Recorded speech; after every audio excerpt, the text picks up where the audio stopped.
anything that we can see that indicates that we are live? Okay, there it is. Okay. Okay, so we're live. So we may start now. Good evening, everyone, and welcome to Youth Vibe, AU After MOBA Youth Vibe.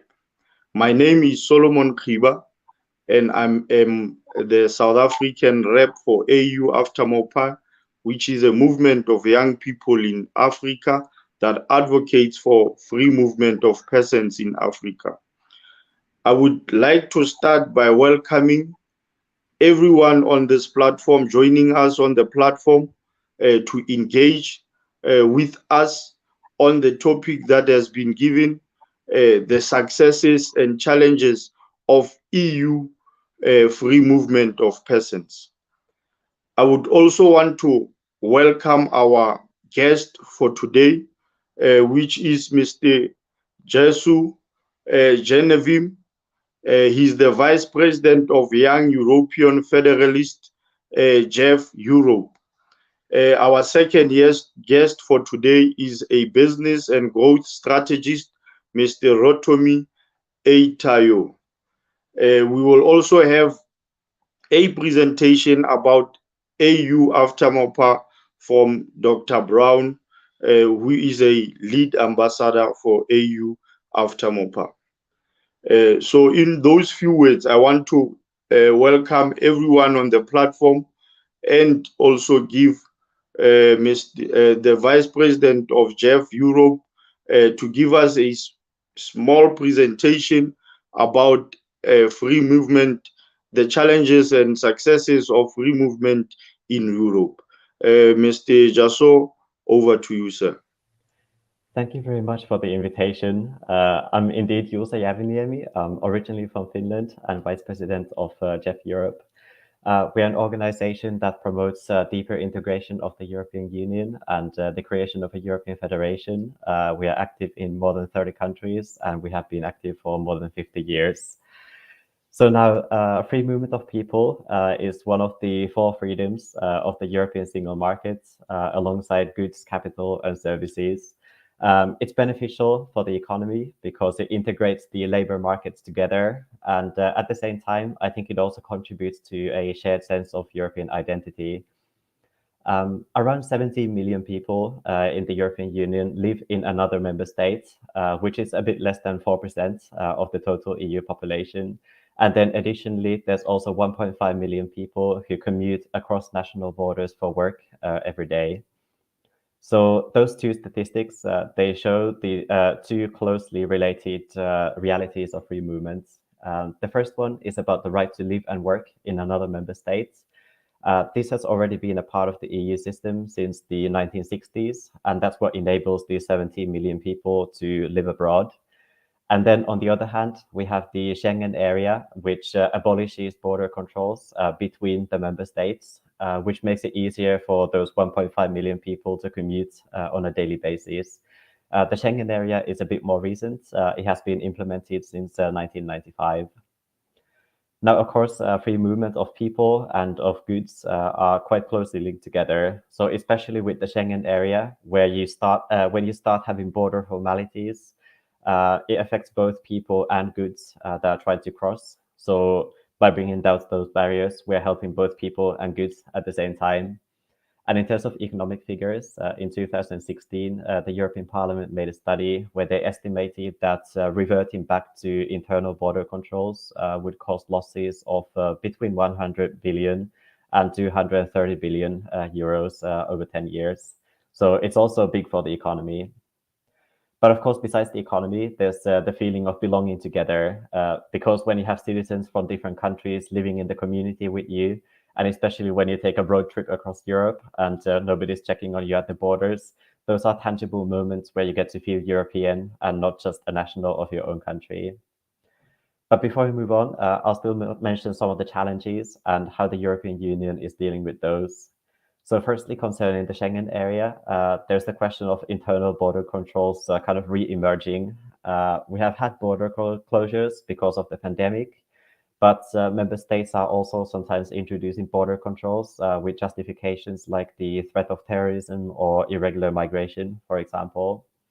Now, there is a piece of legislation in the European Union, which is called the Schengen Borders Code, which regulates what the member states can and cannot do.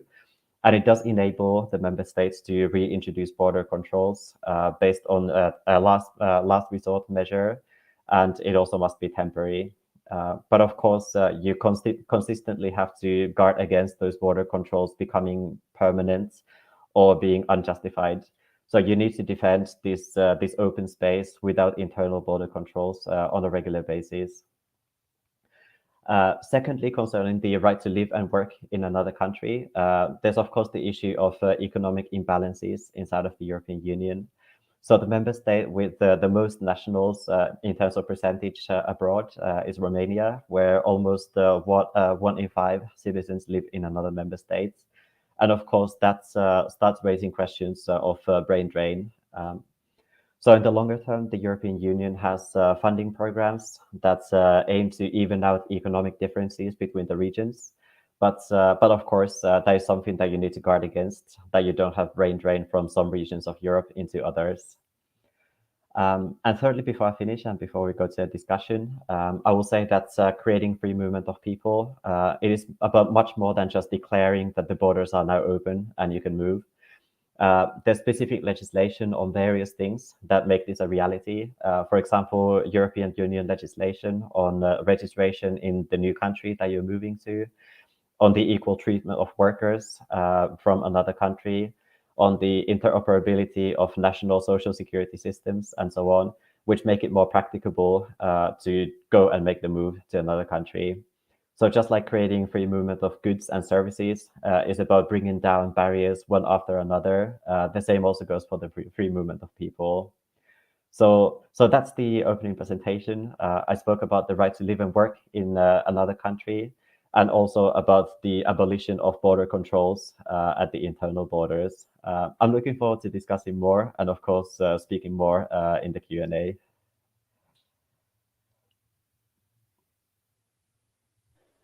No, thank you very much for that very informative presentation. We will take questions after all the speakers have been has spoken. So I'm going to give Mr. Rotomi right away to give his presentation, and then Mr. Brown will close it, and then we will take questions from there. Mr. Rotomi, over to you, sir. Thank you. Thank you very much, and good evening from Nigeria, Lagos in particular.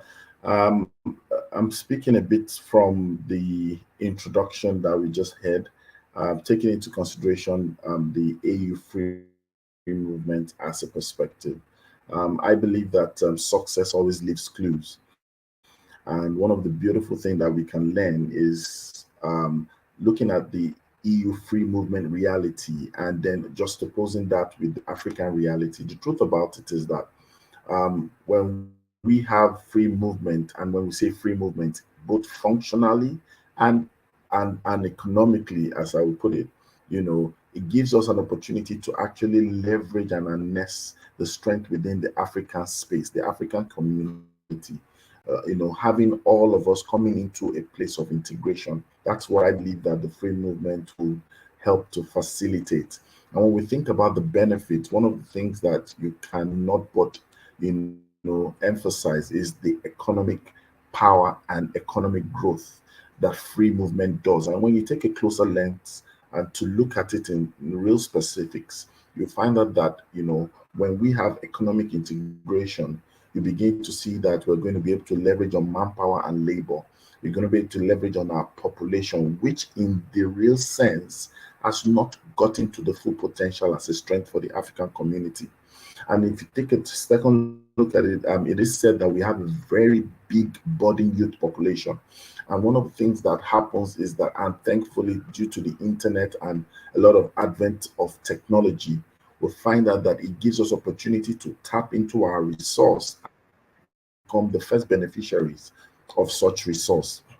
But then when we take a second look at it, we'll realize that free movement does a lot. It actually harnesses the power of the African people and You begin to have what you call integration of values, and then we begin to have value-based association, value-based leadership, value-based, in fact, you begin to see how we strengthen each other's culture. I'm thinking about the possibility of that, bringing it into relationships, bringing it into marriage, bringing it into shared labor, shared workforce.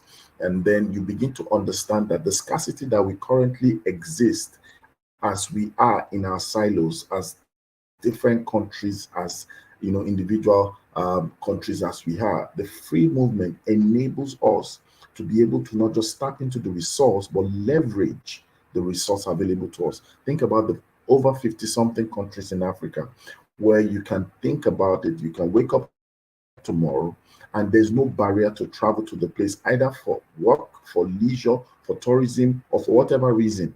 It makes us to begin to look within than looking beyond, because we know there are definitely challenges, however, and some of the challenges some people might quickly want to put out there is the issue of security. Security challenge in Africa has actually brought a bit of a pause to the clamor of free movement, because we realize that free movement will be dependent on what we call functional infrastructure.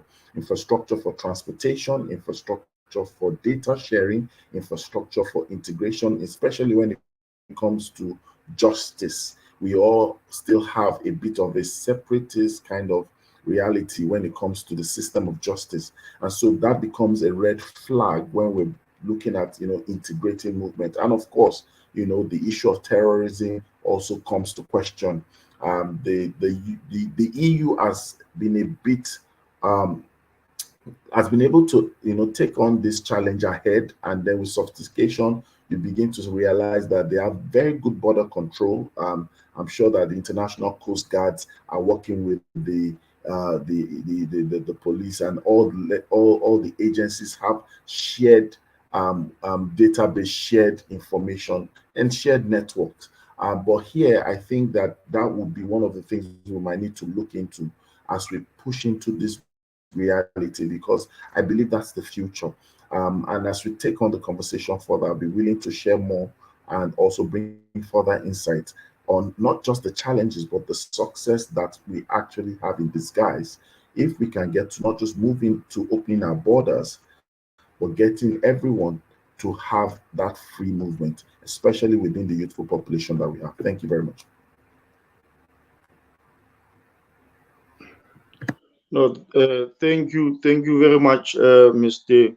Rotomi, for that very powerful presentation on and I'm happy that you are touching on some of the questions that one as a soldier or ground force of this movement, we come across questions around some of the things that you've touched on, and I do have few questions, but I will present them after Dr. Brown has presented, and I think you will enlighten some of our viewers on the platform on some of these challenges that or fears, if I may put them that way, that most countries in Africa have towards free movement of Africa.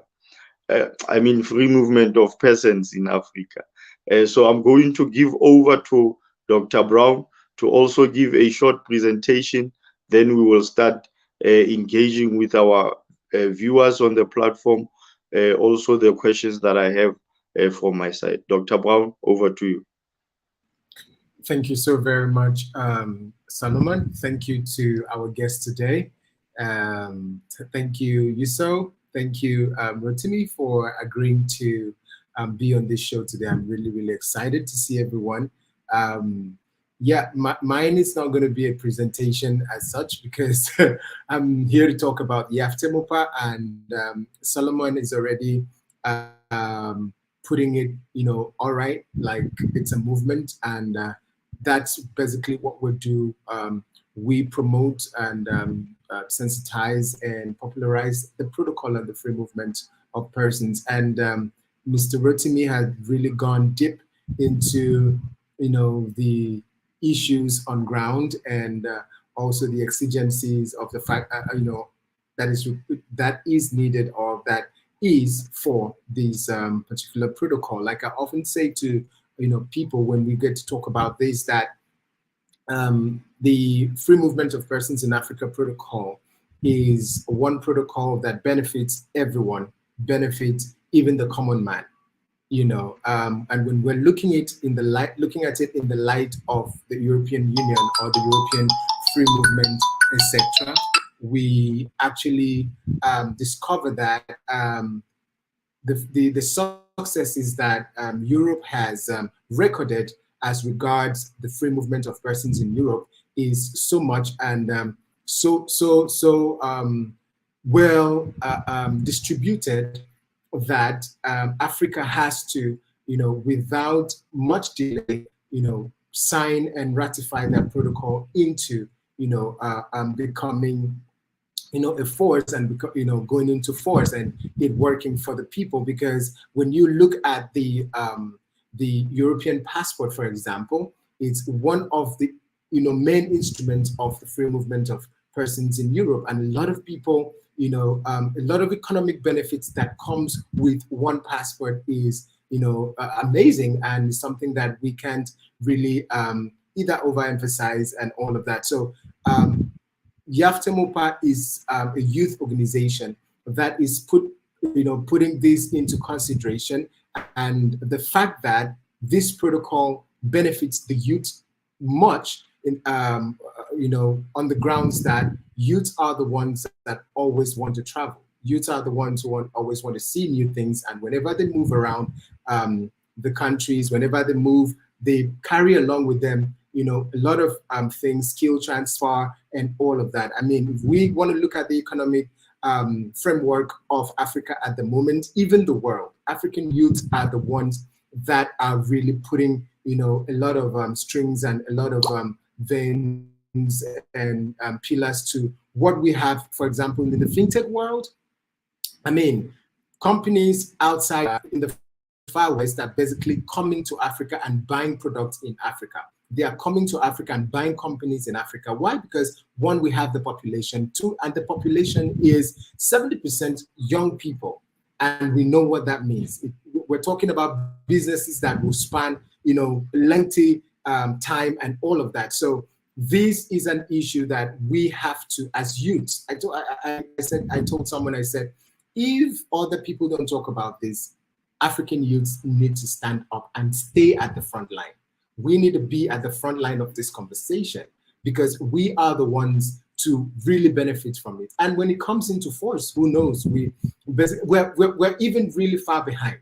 And being far behind means that the protocol is supposed to have 10 years lifespan, without ratification. And we've already spent 5 years. So what are we supposed to do?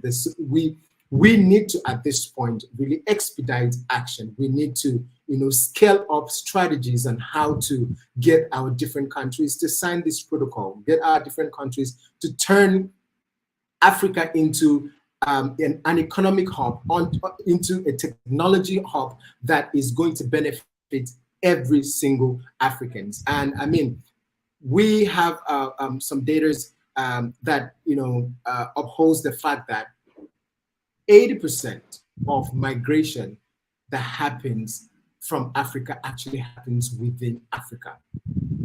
So it's not about Africans going to Europe, it's about Africans moving around. And as we all know, it is harder for an African to move from an African country to another African country, as it is for an African to move from an African country to a European country. So we want that freedom. We want that easiness. We want that, want to get to that point that an African can be able to live, have a business meeting today and is able to leave his or her country and go to another country to have that business meeting, which is beneficial to Africa, number one, beneficial to that African, and also beneficial to that country. So we want to put these issues straight.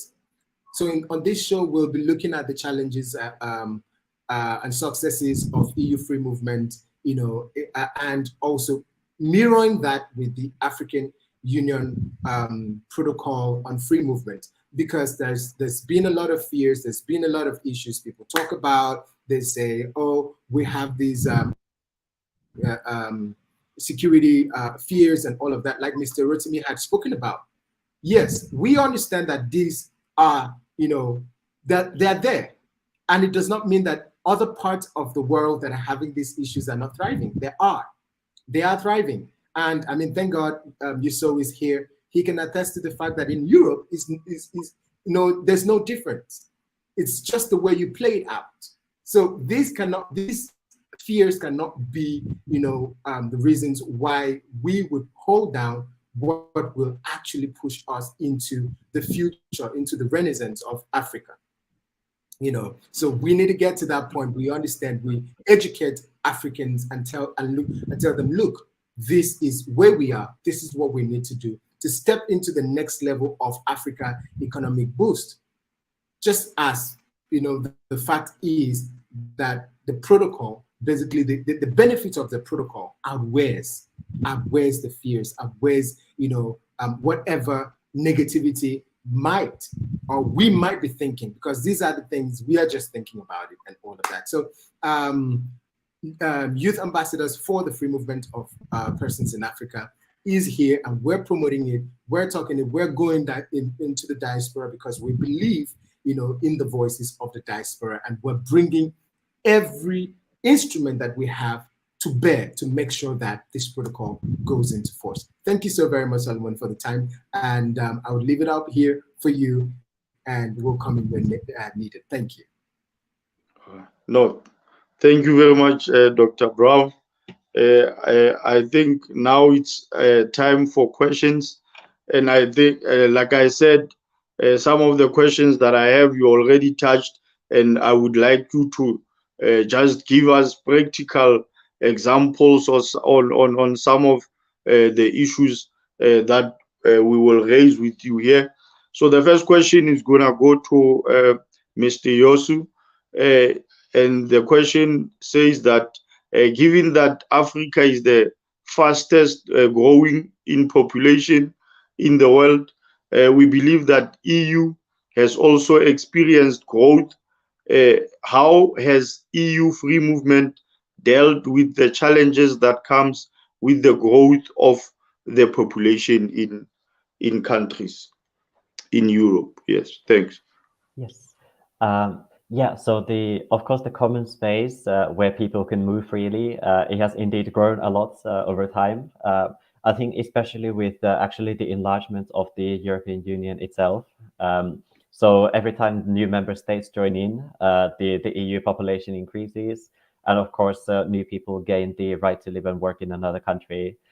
In 2004, there was the so-called Big Bang enlargement of the European Union. So we had 10 new countries joining at the same time. So that, for example, was, of course, a big change in the European Union, and also for the free movement of persons, because actually some of the countries from which the largest number of people are moving to another country are indeed some of those countries that joined in 2004 and 2007. So I mentioned Romania, for example. So Romania joined in 2007. Poland is also another one, which is a big country in the European Union, and which has a lot of mobile citizens who are working in another country. So one thing is that when those new countries joined, there was a protocol that enabled kind of a phase-in period for the free movements with those countries. So that was one thing that was introduced to ease in those countries into the free movement of persons. And it was especially, of course, relevant because the income levels in those new member states were on average lower than in the old member states. So of course there was this labor market pressure to move towards the West. So this protocol provided for this kind of a phase-in period. So this is one thing, and I think in terms of population growth, I would say that this is maybe the most relevant thing that I can say, because I don't think population growth as such has been so large in Europe, even in the past decades. but really like the expansion of the European Union is indeed something that has changed Europe profoundly over time, and it's one of the reasons why the European Union evolves continually. Okay.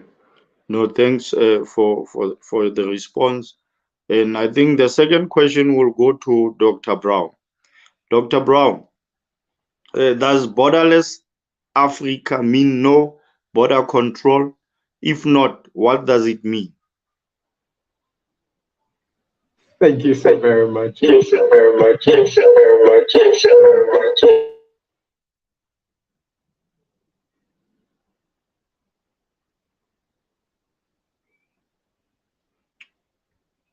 You are disconnected. Maybe. Yes, sorry. Okay. I think I need to work on that. If you can hear me. So I want to answer that question in a way that people get to understand and they don't get the wrong the wrong idea about it, because it's a very important and very serious question.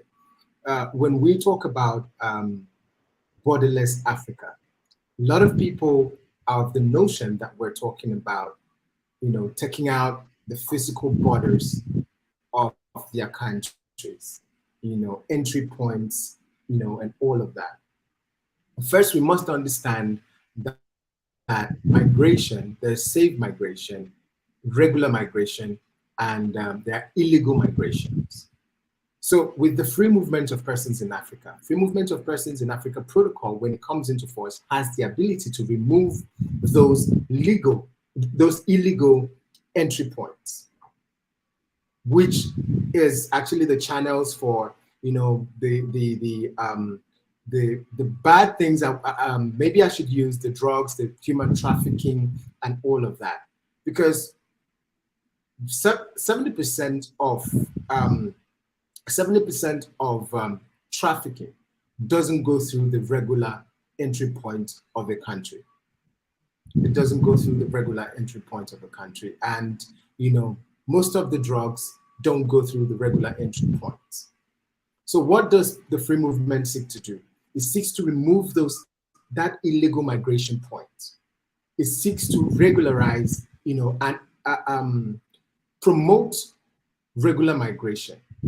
Make it easy for people, because the idea is that what basically makes people go to the illegal migration or undertake illegal migration is the fact that there are so many bottlenecks, there are so many barriers that are stopping people. For example, in Africa, we're experiencing a longer visa acquisition time for member states, right? To go into other countries. I can't go to South Africa and start working immediately or be treated like a South African. But I believe that someone from Finland can go from Finland to the UK and has the same opportunity someone in UK has. That's the idea. That's the idea. So when we talk about when we talk about borderless Africa, we are simply saying that we want to regularize and enhance our border point. We want to take away visa requirements for Africans to go into another country. We want Africans to be able to go into another country freely anytime they want to, but using regular migration points or entry points. So that's why I said I'm trying as much as I can. I want to make that very clear so that people don't misquote me, And this has even extends to security points, equipment and all of that. The problem is that some African countries do not have the right equipment to, operate safe migration or, take identity of migrants into their country and track migrants and all of that. So what the protocol is going to do is that the protocol is going to allow for countries, make it mandatory that countries, have these equipment and tools in place. for tracking of migrants, identity of migrants, and all of that. I mean, a lot of people may probably have the question of what about refugees? What about the IDPs, internally maybe displaced people around Africa and all of that? Yes, we will talk about this. We can talk about this. But first of all, let's address the issue of safe migration, entry points into Africa and all of that. What is the EU doing? How did EU get to where they are today? That someone from Finland can go to Brussels and live in Brussels, work in Brussels, and all of that. How is that? How did they do that? They got from one stage to the other. So when we talk about borderless Africa, we're not talking about removal of borders as people will think. It's just enhancing our entry point, enhancing our borderlines with the right equipment, with the right workforce, with the right skills, with the right, whatever is needed for us to have safe and regular migration. So thank you so very much, Salome, for it.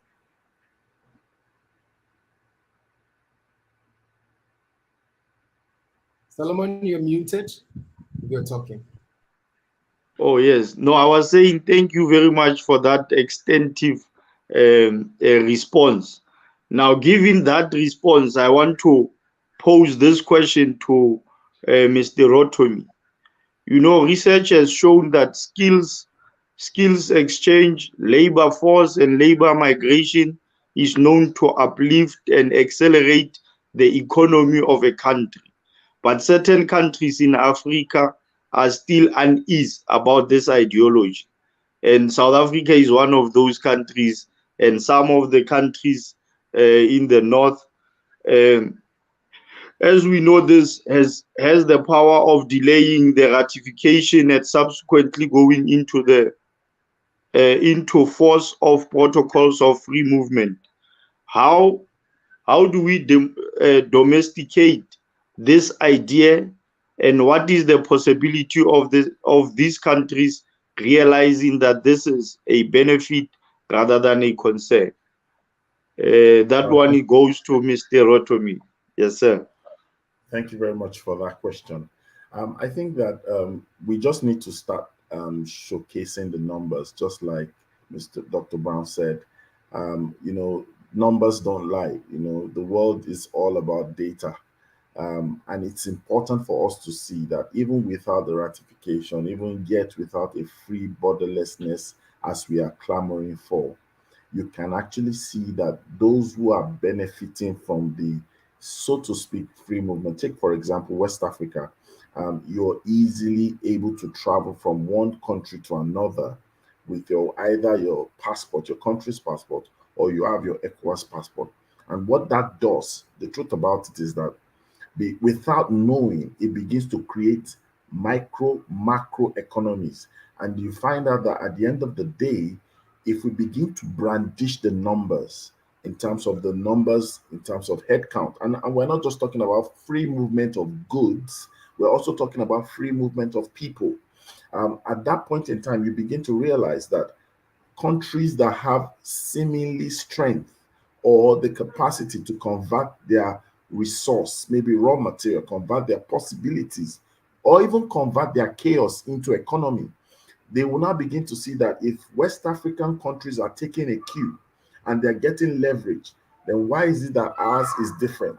And so that's really what we need to begin to showcase. I think that we've not been able to send a big time signal, or better still, we've not been able to send the right message. And when we begin to showcase these numbers, it's just like when you think about the Forbes magazine, you think about Time magazine, think about the internet and all those things. A lot of people get moved by the numbers. And when we begin to think about some sectors without government regulation that have evolved in themselves, that gives us a kind of clue. Let me take your mind to the music industry. The music industry is not just domiciled in one place in Africa. Right now, Africa, in its biggest form of export, is exporting social culture and music. And do you know that one of the predominant voices, or better still, tunes and dance steps in Africa is between West Africa and South Africa? The South African dance is strongly exported, And that's a clue. Think about it. If everyone could easily travel to South Africa, it would not take much for a South African tune that has exported itself to open the doors for physical migration. Think about it if we were just coming to have a major concert in South Africa in December. Now, think of the economy. It starts from the even if you have a borderless, it starts from the flight ticket. That's an economy. It starts from the lodging. That's an economy. It starts from the consumption. That's an economy. It starts from the merchandising. That's an economy. And you find out that if people begin to see that there is little hurdle or there's little difficulty in getting into a country, it becomes a point of choice. And now with that comes advancement. It's a place people visit that advances. You know, a lot of countries in Africa, and South Africa too, has experienced the issue of underemployment and unemployment. And you know, the biggest thing that can open the door is that the government doesn't need to have the headache of trying to fix jobs. Just borderlessness, like Dr. Brown has said, borderlessness opens doors to jobs, job creation in the immigration, job creation in security, job creation in border control, job creation in every angle. Hospitality grows. And the beautiful thing is that it doesn't grow in an arithmetic progression, it grows at a geometric progression. That's when you begin to see that some of the subsectors are developed the same time, as opposed to, let's take this as the year one, the next year. The moment you have more people coming into a country, let's take a cue about the Olympics that happened in the UK. At the UK Olympics, they actually had to create a new terminal for the Olympics, a new terminal at the airport just for people coming in for the Olympics, just to ease traffic flow. They had to convert some places in society so that the malls can spring up, so that people can buy. You had to see a lot of people converting their houses into hotels and Airbnbs just because of the volume of the people coming in. A lot of people began to think about, selling the heritage and the culture. People needed tour guides. People who didn't have jobs or who were just sitting at home taking government benefit became intra and entrepreneurs. And so I think that when we begin to look at just the power of the informal sector, change drives itself, not just from government level, but from the individual. And with the youth, they go with cash, they go with culture, they go with content, they go with so many things at the same time. And I think that if we begin to look at it and showcase these figures, showcase these ideas, Nigerians and Africans are closing stadiums outside the country and outside the continent. And I don't know why is it that we are not thinking about that within our continent. So I think that really will help us. I hope that answers the question. It does. It does. No, thanks. Thanks again, my leader. Yeah, Solomon, Yes, can I add Dr. Brown. to? Yes, can I add to what Mr. Yes, sir. Go ahead. Me had said? I believe we're having a so Mr. Rotimi, you talked about UK during the Olympics, and last year I was fortunate to be in Egypt during the see the population of people that came into the country, for that event. I think it was a 1 week, 2 week event, 2 weeks event. And I mean, it was awesome. And I can tell you for a fact that what the amount of, maybe I should use the word, the economic benefits that came to that country as a result of that event was enormous. It was enormous. And I'm sure that Egypt, is going to see a rise in their, what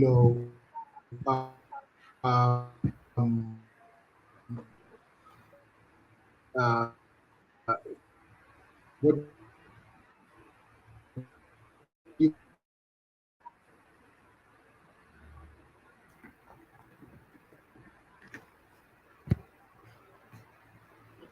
Your sound is not well, Dr. Brown. I don't know if you can fix it, and then we will come back to you. Yes. No. We will give Dr. Brown another chance to respond. Yes, we can hear you now. Yeah, you can go ahead, Dr. Brown. Okay.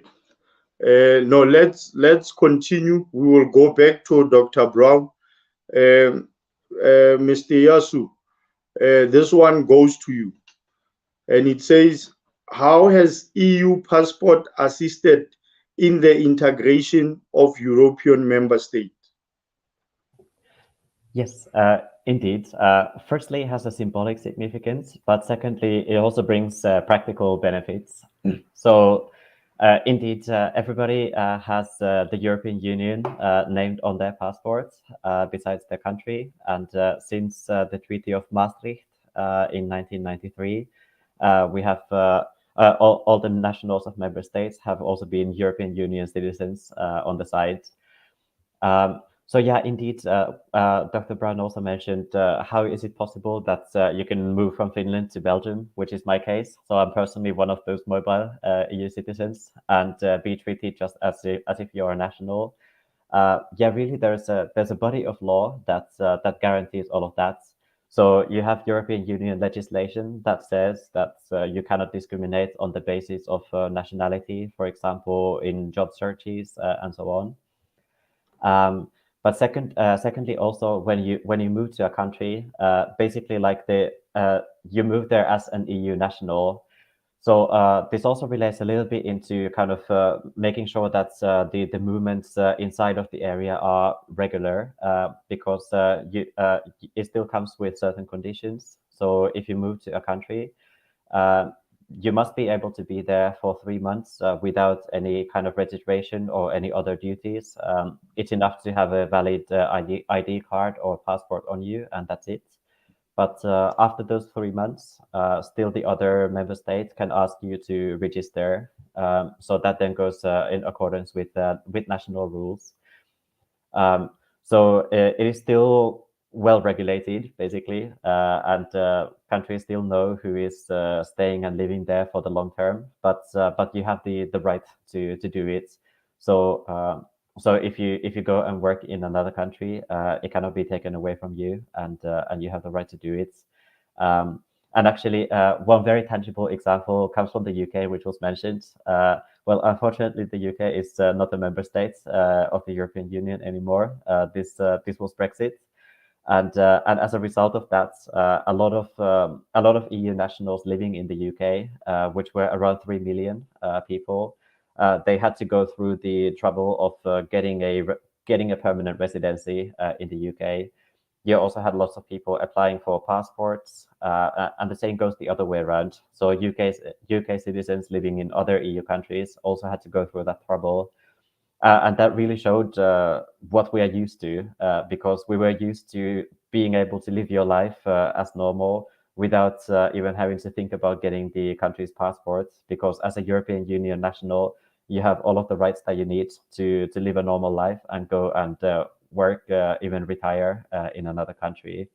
So really, it's about making your life easy and never having to worry about these things and being like at home. No, thank you, Vice President. Dr. Brown, I'm going to ask you this question, and then in your response, you will also add on the previous question you wanted to put a rider on. So this one says, most of the member states in SADC haven't rectified the protocols, but have bilateral agreements for visa exemptions on certain grounds. What might be their fears in rectifying? I think Dr. Brown has a problem with his internet connection. We will park that question until he comes back. I'll ask Mr. Rotomi this one. What is the possibility of fair trade in Africa with the current African Continental Free Trade Area ratification and acceleration? Thank you very much. The question really is I'll see it from a two-side. I think it's two-sided. When we think about the potential possibilities, I would say that the possibilities are limitless. But we also know that it's tied to the agenda. We know how free trade zone works, and we see the commitment as well. I think the matter within this context, especially looking at Africa in a very sensitive manner, is that the conversation needs to begin to come towards home. We need to drive the conversation inwards. I think everybody is thinking about economic trade from the different kind of strength of natural resource or economic resource they're trying to push. We need to move from the resource that we have to a common agenda that we cannot begin to see the pool in Africa. There's so many possibilities that are not within the regular strip of economy or sectoral income. And we can use, for example, the current development and discoveries of, for example, stones, energy stones in certain parts of Africa. Now, leave that aside. That's mineral resource.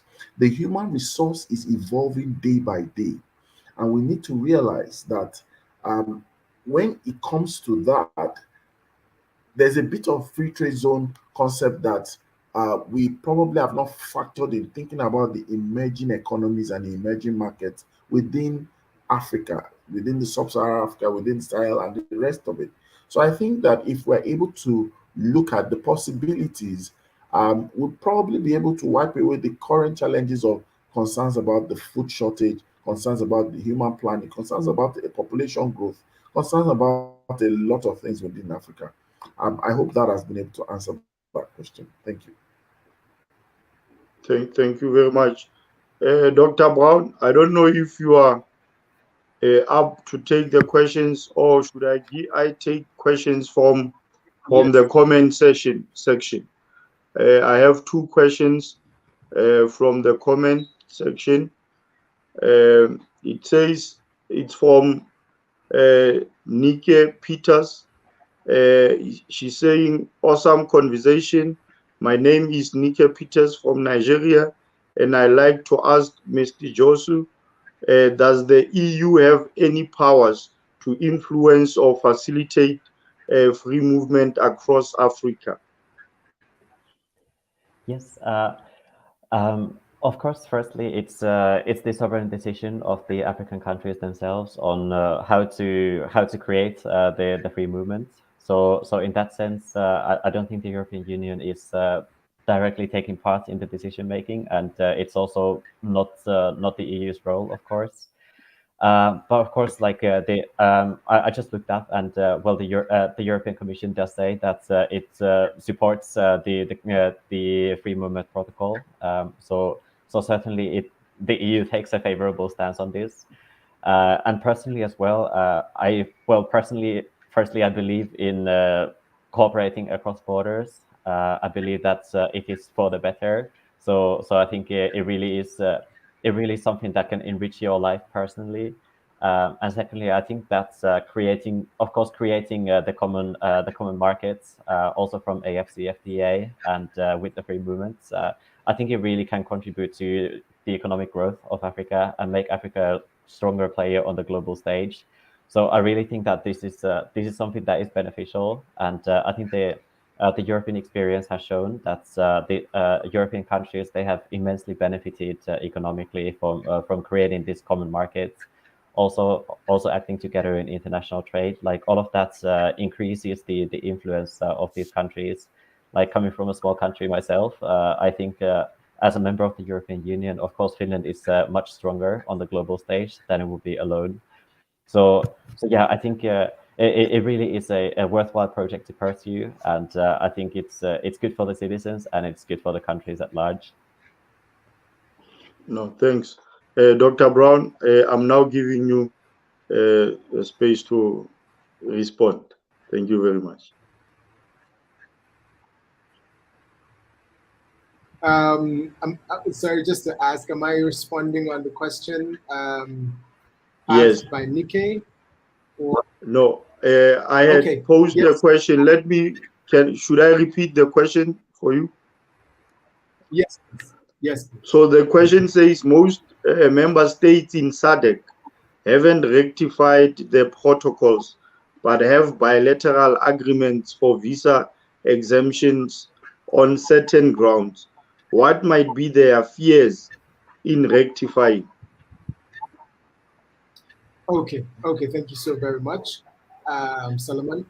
Uh, the ratification of the protocol of the free movement of persons by RECs, that's regional economic communities, are um, are basically, maybe I should call it lack of political will, you know, um, because when I say RECs, because you are mentioning SADC. SADC is a REC. So if you were talking about a country like South Africa, talking about like Namibia and all of that, because the ratification actually is based on countries, member states of the African Union. And so maybe I should just put up a bit of data here that we have about 32 signatories to the protocol and have only 4 ratifications, and the 4 ratifications are from countries like Rwanda, Sao Tome and Principe, Mali, and I think Niger. And then I think I've been hearing, some that we have one more ratification, but I'm not certain, so I can't confirm that yet. But it would be good if we had a fifth ratification, because we basically need 15 ratifications for the protocol to go into force. And we just have 4, and we need 11 more. So the fears of a region, I wouldn't say, probably we would say the fears of the question, sorry, the fears of the countries, member states in ratifying the protocol. I wouldn't really know what should be, but what we have come to see is that one, like I mentioned earlier, is lack of political will. 2, we are not doing enough advocacy around this to pressure our leaders, in terms of political will. That's why we need many voices to come into action, to force. Because let's be mindful of the fact that this is not going to come easy. This is not going to come easy. If 5 years has been spent already, and there's only been 4, out of the 15 needed for it to go into force, then a kind of reasonable force in terms of advocacy force needs to be applied in these countries. And that's why we're trying to raise, Yaftamoba is trying to raise voices in the member states, youths in the member states. And, we've gone into bringing women into the conversation, and also the diaspora, because we want to create a lot of noise around this for our leaders to build their political will and make this happen. So one, political will would be the issue. And secondly, we will have, maybe some issues around citizenry, because I have an unconfirmed information that there was a time in Nigeria this was going to be ratified, and but people rose up in Nigeria to say, hey, we're having enough of insecurity already. If we open our borders at this time, this is going to happen. A lot of terrorists are going to come into Nigeria, and that, blah, blah, blah. And so definitely the country, the leaders could not have the power, because you couldn't, just ratify the protocol. The people, it has to be in tandem with the decision of the people, so that could not happen. But when certain conversations came into play and people were are well educated on the fact that the free movement of persons has, benefits, and it's not going to, it doesn't mean opening the borders for terrorists to come in and all of that. It simply means that we're opening the borders for economic benefits, etc. When people were educated to that point, the government need to know that this is the situation. And so it has to come from the advocacy point of view. of the noise made by advocates and all of that, and which is why we're calling on all sectors to join their voices together to make this happen. So we can identify lack of political will, we can identify issues, lack of education, real information, good information to the citizenry to be able to join, and lack of advocacy around this, lack of, no noises are being made. People are not, it seems that we don't even care. But the fact is, we are shouting every day, let Africa be free, let us be able to move. Why are we having visa restriction? Why do we have to apply for visa? Why do we, and all of that, but we have to put it in the right perspective to make our leaders understand that we need this to happen. People go into, for example, refugees go into other countries, and why would you say an African coming in from Kenya, for example, or from Sudan, for example, to Uganda or to Egypt does not have an identity? No, we do. Our first identity is the fact that we are Africans, and that should suffice. So in that state, we shouldn't have let's say we shouldn't have people without identity in Africa. Because if I have an issue that is taking me into Uganda, immediately I move into Uganda, the first thing I should get should be an identity, because I am an African. And that should settle the issue of identity. The issue of relocation, this issue of placement should be something to talk about next, and not my identity as an African. So that is one of the things we need to do, so that people can actually our government can actually get to understand that we need this to happen. Advocacy, help our leaders to build our government, to build their lack of political will, to the point of ratifying the protocol. Look at AFCFTA protocol. The AFCFTA protocol has received, most ratification in the shortest while, and is already, in force. Countries are rallying around it, and the truth is that AFCFTA protocol cannot succeed without the free movement of persons in Africa protocol. So why are we having the holdbacks? As regional economic communities, we have seen that even in our small enclosures as regions in Africa, we are seeing the benefits of free movement. Because if you want to know, the data is that all regions in Africa basically have some sort of free movement. We have in West Africa, we have in East Africa, we have in Southern Africa, amongst the country in that region. So what stops you from allowing another country from another region to come into your country freely? There's nothing stopping you. So what are we going to say? That's why we are still confused at this point. What is really the issue stopping us? We have one passport in West Africa. We have one passport in East Africa. I believe that SADC has the same thing. So what is stopping us? Nothing. Basically nothing. So I think it's just about, no enough advocacy in that, aspect for that to happen and all of that. So I think if we bring in a lot of advocacy, it will help the government build their political will to be able to ratify the protocol. Thank you so very much. I hope I didn't take a lot of time. No, thanks, Dr. Brown. Mr. Yasu, you want to add on the response? Go ahead, sir. Yes, security is one of the things that has come up a couple of times, and I would like to share something from the European experience, because there was this idea that the AFCFTA cannot succeed without free movement of persons, and actually this was exactly the same reasoning that happened in Europe as well. If you want to create a common market, you need to have the people move as well. And really, I'll use a very Finnish metaphor that the European integration kind of rolls forward like a snowball. When you have one thing, then the next thing follows from that. So then when you have that free movement of people internally, then one thing that followed was the creation of an external border that is surveilled according to common rules. So if there is no border control between Germany and France, for example, then of course France has an interest in knowing who enters Germany and vice versa. So there is a common external border to the Schengen area. And there was a lot of technical work behind this to train border guards, for example, have the regulations in place for that.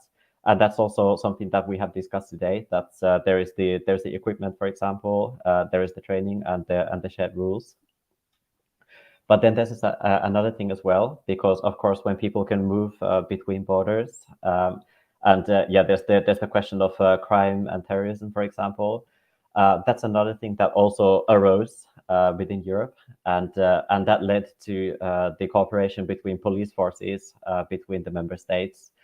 So the European Union has an agency for law enforcement cooperation. It's called Europol. It also has the Eurojust agency, which is about criminal justice cooperation. So those things they ensure that the law enforcement sectors can cooperate together as well. And one thing, for example, is the European arrest warrant. So that means that if one member state issues an arrest warrant for a person, then that person can be arrested in any country and be extradited back to the country where they're facing trial. So the security aspect, it also comes from this. When you have this shared space where you can circulate, then you also have the police cooperating across borders. So this really means that when you start with one thing in the integration process, then sooner or later you notice that something else also has to integrate, and that's exactly how European integration has progressed over time.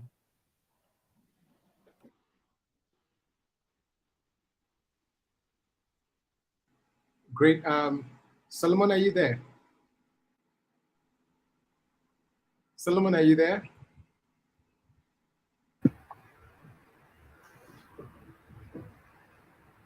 Maybe I just want to add something to what Yuso has said. So the Free Movement Protocol has I think I'm trying to get the word used, but it's kind of a framework of implementation framework. Yes, it has an implementation framework, and on the security. So implementation framework. Let me finish with that. Actually, allows or puts it out the stages where things are going to be introduced. For example, the African passport, and the 90 days stay, the 90-day stay in an African country, and then what is going to go next when the person, establishment, because what the protocol basically seeks to or guarantees basically is freedom of movement, establishment, and freedom of movement, establishment, and I think I've forgotten the third one. But what it basically means is that for an African to be able to own a business, in another country, to be able to be employed in that country, to be able to be integrated as, a citizen of that country. So these are different, implementation stages and all of that. And in security, Africa is working, very closely to, with all the security apparatus in Africa to create a security network, that will benefit or that will work for Africa as an integrated entity. And I mean, this is basically getting from other countries or regions of the world that has, that have been able to put on a strong security system. For example, Interpol is part of that, because Interpol is giving the expertise, and I think, Interpol, even Europe is part of Interpol, right? I want to believe, and all of that. So we can see that these implementation strategies are really, really, really working, So with the implementation framework, everything is not just going to be unleashed on one platform, all at once on the people a bit too quick. So it's, when we talk about ratification by a member state and the fear of security and all of that, the truth is that we are facing the security issues everywhere in the world, but I guess when there is no enough political conversation, that is, addressing some specific issues that, that borders on people, on countries, specific countries. I think this is also one of the things that will not allow countries to ratify the protocol. African Union needs to get to a point where, it looks at country-specific issues and try to address the specific issues, and countries will be free to let it in. So just to, I think we lost Solomon, but maybe let's just take some questions at this point. This question is to Mr. Rotimi. So do you think the numbers could also be a concern in making the AU as effective as the EU in the free movement of persons? I mean, we're talking about 27 countries coming together as opposed to 55 member states. So the question is to you, Mr. Rotimi. So go ahead. That's a very interesting question, I must say. Thank you for that question. And I need to let us realize that it's not the number of the countries coming together. 27, 55, 54, whatever the number is not the problem. I think is the fact that it's not yet an agenda. We are not looking inwards, we're still looking outwards. I think there are a lot of insincerities there, just like Dr. Brown said. It's the willpower is fueled by a lot of distractions. And I believe that the change that is coming is not going to be driven by the government, it's going to be driven by the people itself. Everybody's finding their own path. And so it's going to be a chance for choice that will lead to choice for chance. We're going to have people who will begin to create their future because they are no longer expecting that an organ of a state will drive that future for them. And thankful to the internet, thankful to social media, thankful to a lot of things, individuals are beginning to choose and make their choice. And so you begin to see the massive exodus happening from Africa to the world and also Africa to Africa. People are sharing their culture themselves on TikTok, on Instagram. People are doing the bits that government should have done. And I think that the numbers are not a problem, honestly, to be honest. The numbers are a problem. Thank you. Great, thank you so very much, Mr. Rotimi. I would go to the question that was asked by Nike to you as well. I think you need to, there's been a lot of questions for you on the show today. So, so as a growth strategist, how would you predict the actualization of free movement across Africa based on our current realities? Okay, so with my growth strategist thinking cap, I think that the prediction, like I said in the last comment I made, it will be people driven and not government driven. The need for people to integrate is so many people are forming borderless friendship now. Thanks to COVID, we are having meetings beyond borders. So platforms like this, platforms like the Twitter space, platform like TikTok, platform like StreamYard, Zoom already exist to facilitate that. We're already seeing people getting married, right, on the platform, not to talk of getting to have a need to have friends. I've personally had opportunity to run conferences in some countries just because it now is easier to have a foot soldier using the platform of internet. And so West Africa, East Africa, Southern Africa, Central Africa is becoming more attractive because it's no longer a blind spot. And I believe that what will happen is the people will move, the government will follow. And when that happens, you begin to see that movement happen. It's almost going to be like a change whose time has come where you can't resist.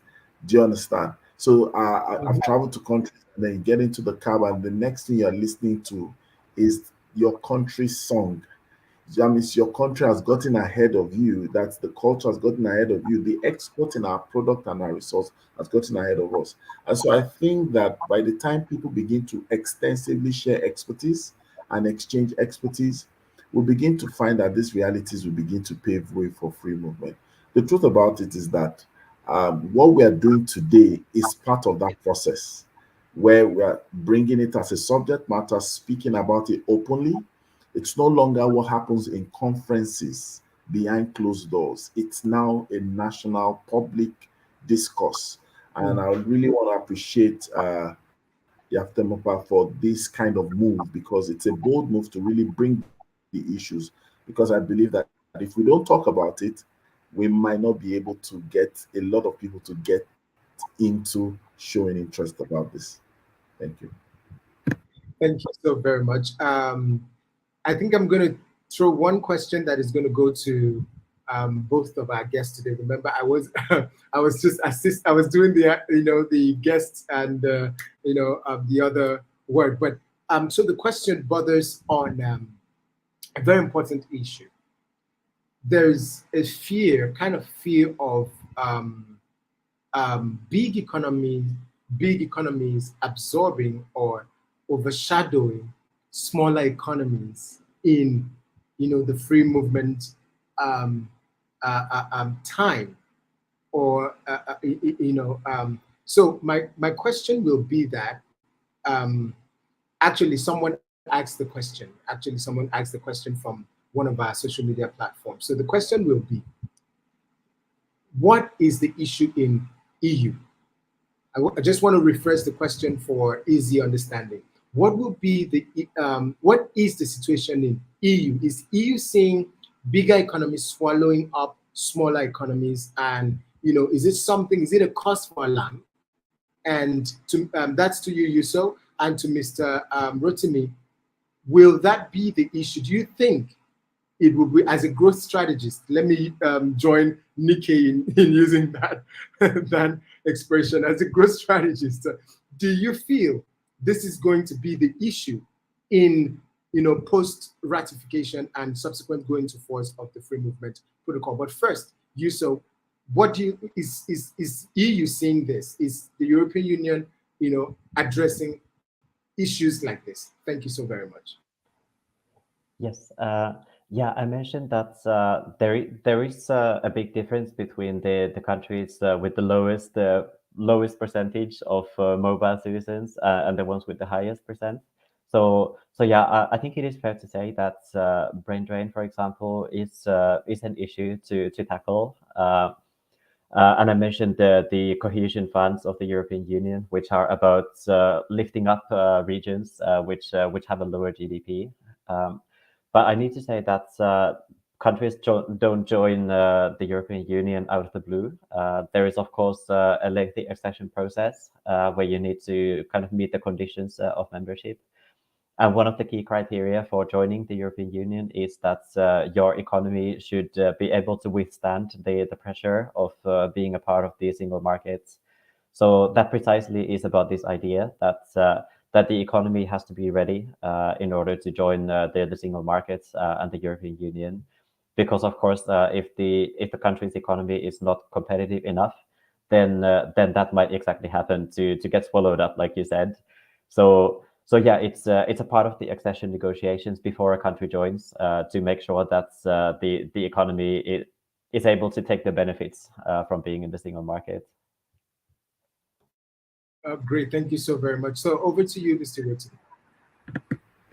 All right, thank you very much. I think that if we really take a look at some of these things, even with the EU as an example, there's always a measure of memorandum of understanding and agreement, even up to the place of trade.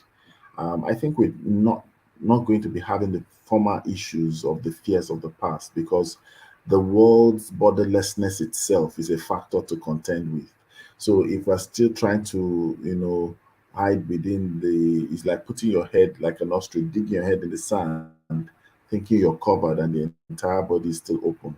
One of the things that I believe foreign in, foreign and the foreign policies of countries and the Ministry of Foreign Affairs vis-a-vis the Ministry of Trade and Culture, or the or Ministry of Trade and Commerce vis-a-vis the Ministry of Finance. This is where they begin to sit down and map out the agenda that works for each country. I believe that we can actually also evolve and face these things. It can be the phase one, there's the phase two, and there's the phase three. And so, if we think about it from that perspective, I don't think we should be waiting for a perfect moment, because there will never be a perfect moment. Have you noticed that global change and global trend tends to disrupt continental change and continental trend, which eventually affects national trend and affects individual trend? So, what it simply means is this: we can't wait till we get everything together before we begin to take a leap as a nation or as a region to ensure that we facilitate better things for our people.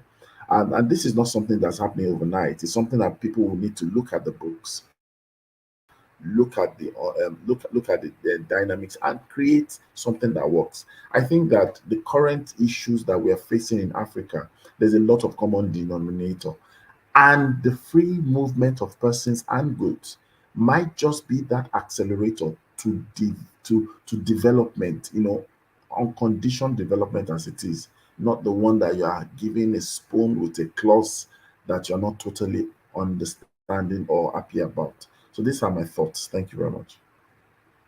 Thank you so very much, Mr. Rotimi. Yeah, it's really, really important that we look at the trade negotiations. Thank God for AFCFTA. That is, ongoing. There are a lot of negotiations going on as regards trade in Africa, and which is basically preparing the grounds for the Africa of the future. The fact that we want to have, an economy that everyone has, a level playing ground. Like Yusuf said, I mean, yes, there's possibility of, things like that can happen, but definitely it also, because of the negotiation, it's, helps to bring up those other countries with, low ratings and all of that.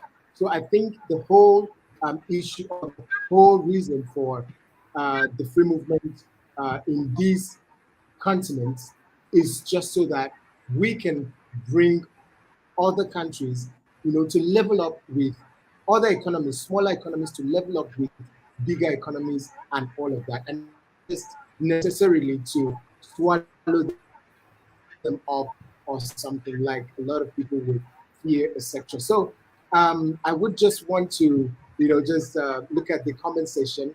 The fact that uh, Tanto said that, can we therefore say that the EU is only for the brave? You so would you say that from what you said, would you say that the EU is only for the brave?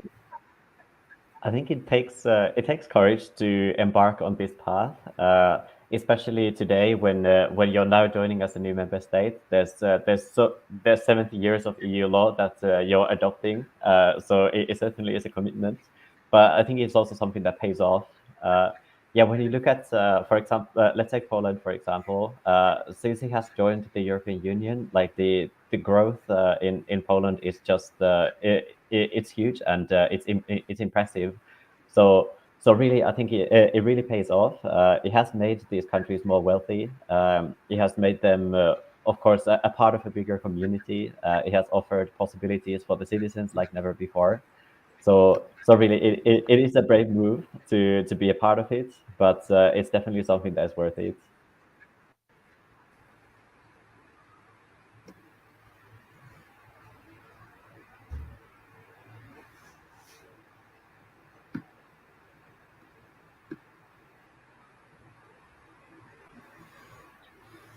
Dr. Brown, sorry, I got cut there.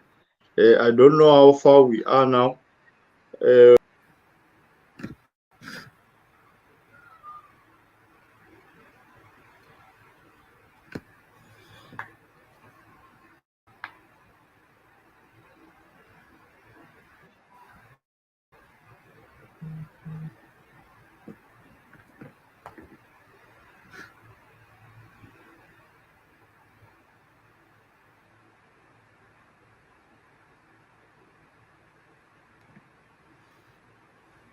All right.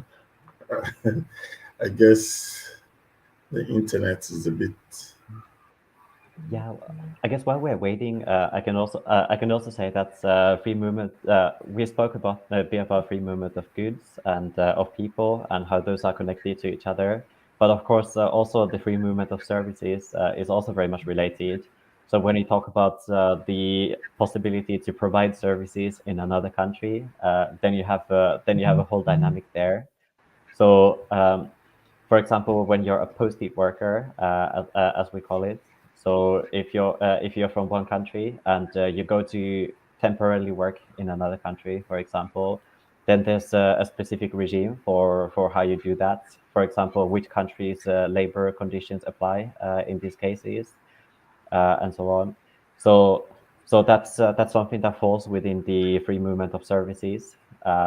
But of course, it relates very much to people. Like it's people who are moving when they are offering those services. And again, that's something which has given rise to a lot of European Union legislation, where you figure out all of the minutiae of that. So that serves to underline the point that I was making earlier, that all of this, like to really make sure that the practical life of people really works like they intend and the way that they imagine. It takes a lot of legislation and regulation to make that happen. Um, and yeah, I can broaden a little bit further into that as well. That's the European Union's decision-making system. It is designed in such a way that you can adopt a lot of legislation where needed, and that the decision-making process is efficient. So you don't have unanimous decision making in a lot of fields anymore. It's decided by super majorities. So you still have a super majority of member states that have to accept, and of course the European Parliament also has to accept, and that's how you adopt these laws. And I think that's really an essential part of how that vast body of legislation has come to be, because otherwise adopting all of that would have been much slower. All right. Thank you so very much, Yuso. Thank you. I would want to you take that as your last words, because I was trying to say before I got cut off that we will be saying our last words on the show today because we've taken a whole lot of time. But I mean, it was informative. It was amazing. And I think this is the kind of conversation we want to be having every single week. I mean, if you let me, I want to be having this. I mean, but we can't overdo certain things and all of that. So I want to open the floor to for Mr. Rotimi to give us his last words on the show today, and then we can take the last words from me, and then we call it a wonderful show for today. Mr. Rotimi, over to you. Okay, I'd like to say thank you for giving me the opportunity to share on your platform, and thank you for giving the opportunity to meet Mr. Yusuf. I believe that what we've done is taking the right step in the right direction, but I also want to encourage everyone to keep at it. Consistency is key, and in the end, I think it will happen. Thank you. Thank you so very much, Mr. Rotimi, for that short last words. And I just want to pick something from the comment section that says it's been interesting. It's been an interesting conversation so far, and thank you for the guest to the guest. And is it possible to replicate the EU templates of integration as well as would it work for Africa? Well, basically, the African Free Movement Protocol is, should we say, not really, but a prototype of the EU protocol and all of that. So we need to understand that. And to close the show today, I would like to say that it was an amazing show. And thank you to our guests. Thank you to everyone that joined. Thank you to everyone that commented, that contributed. It's been amazing. And we hope to see you next month on the show, Youth Vibes. And please don't forget that on Monday, we're going to be having Bold Talks. Yaftemopa Bold Talks on this same platform. And please join us and let's have another amazing conversation about the human rights, about free movement and human rights, how it promotes human rights and how it will promote human rights in Africa. Thank you so very much, and please do enjoy the rest of your evening. Bye-bye from the studio.